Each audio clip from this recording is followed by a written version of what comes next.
ieškom tos pačios srities įmonių ir jas kreipiamės. Manau, kad kiekviena nekilnojamo turto agentūra Lietuvoje žino, kas yra Remax, nes Remax juos kreipiasi ir su jais kalbėjosi. Čia vienas iš pavyzdžių. Kitas pavyzdys – parodos. Pasakosiu istoriją. Reali istorija, buvom su klientu parodoje Vokietijai ir klientas pasamdė mus, nes tai buvo tik pati franšizės veiklos pradžia, pasamdė mus, kad mes net stendį dirbtume. Ir parodytų, kaip šnekėti, kokius klausimus užduoti. Jie dalyvavo tik tais, kai reikėjo prie techninės pusės, tai yra kaip pats verslas funkcionuoja. Tai į parodas suvažiuoja, vėlgi kalbėsime apie parodas, labai daug suinteresuotų žmonių. Tai buvo istorija tokia parodos antros dienos pabaiga ir aš stoviu jau pakankamai pavargęs, nes nuolat tenka bendrauti didžiulis srautas žmonių ir girdžiu kažkas praeina kalba rusiškai Vokietijai. Aš jūs užkalbinau, pasikviečiau, paklausti iš kur, aš jų paklausiau jie manęs, išgirdau Lietuva, kaip įdomu, išsikalbėjom, yra Frankfurte didžiulis parodų centras, na, aš nežinau, kokio jis dydžio, man sunku tai suvokti, jeigu Litexpo buvot, tai ten kokie 8 Litexpo yra, tik tai yra vienas pastatas, keli aukštai, tai yra vienu metu vyksta didžiulis parodos net kelias. Ir jie atvažiavo visiškai kitą parodą, tiesiog nusprendė paieškoti. Pasikalbėjom, mes pardavinėjom, atstovavom printerą savo klientui, kurie užsiima spausdintuvo kasečių pildymu. Tai žmonės atvažiavo į parodą kanceliarinių reikmenų, surasti naujų tiekėjų.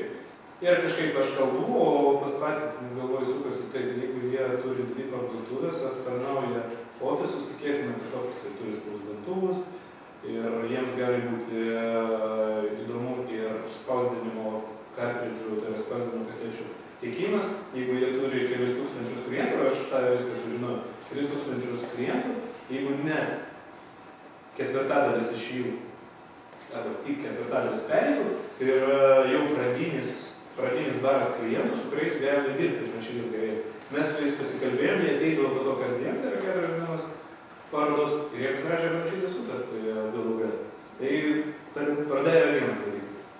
Antras dalykas tai yra įvairios kontaktų mūgės.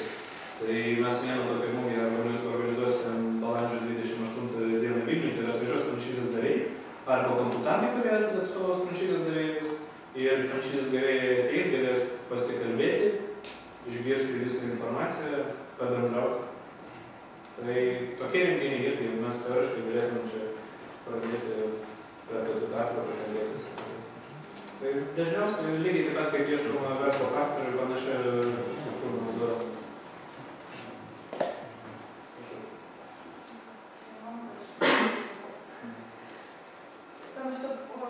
Norėjom pasakyti gavėjai, iš kur atsiveria tai, kad franšizių yra įvairiausių. Gavėjai irgi kiekvienas suras kažką jam būkančių.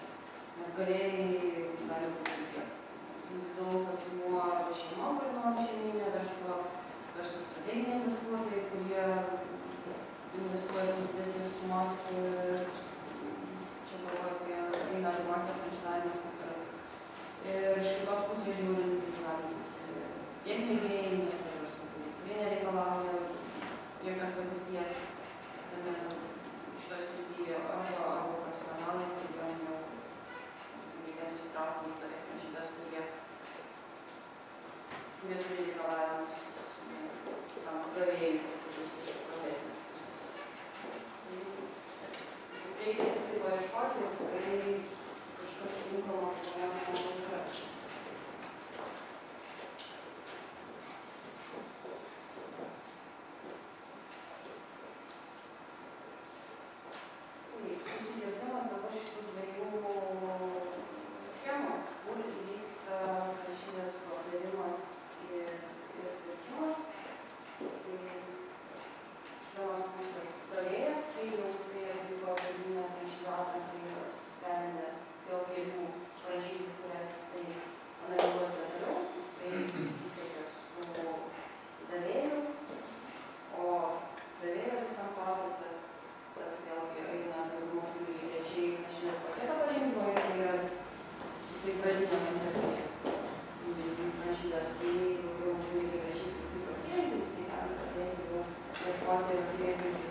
Viktorija pasakė, gal aš turiu išvadą prieš tas skaidrės.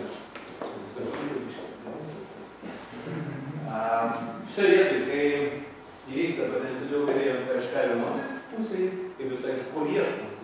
Šitoje vietoje mes kaip ir suradom ir vertinam. Tai, kaip pačioje pradžioje vėlgi Viktorija sakė, kartais prilyginami prie santuokos. Tai yra, vienos pusės jis turtingas ir gražus, bet tikėtina, kad po poros mėnesių sės už mokesčių nemokėjimą. O ji graži ir protinga, bet, tarkim, mėgsta namėnį. Ir šitoje vietoje yra ta sąveika, apie kurią mes kalbėsim antroji pusė. O čia kalba eina apie verslo vystymą ir tobulinimą, kai kalbėjomės. Franšizės gavėjai, kaip ir neturėtų būti problemos, jeigu viskas veikia kuo puikiausiai, know-how yra gaunamas, vertė yra akivaizdi. Iš kitos pusės vis tiek verslas turėtų nuolat būti optimizuojamas ir plėtojamas, kitaip ateis konkurentai ir padarys šiek tiek geriau negu tu ir tiek žinių. Tai įsivaizduokit, kad įvyko franšizės pirkimas ir dabar tai yra ta riba, kai mes kalbėjome apie dispun, mes nežinom, kurioje vietoje yra šuo pakastas. Ar franšizės gavėja, ar franšizės davėja. O čia klausimas, kas kaltas? Ar medis, ar fereras? Tai panašiai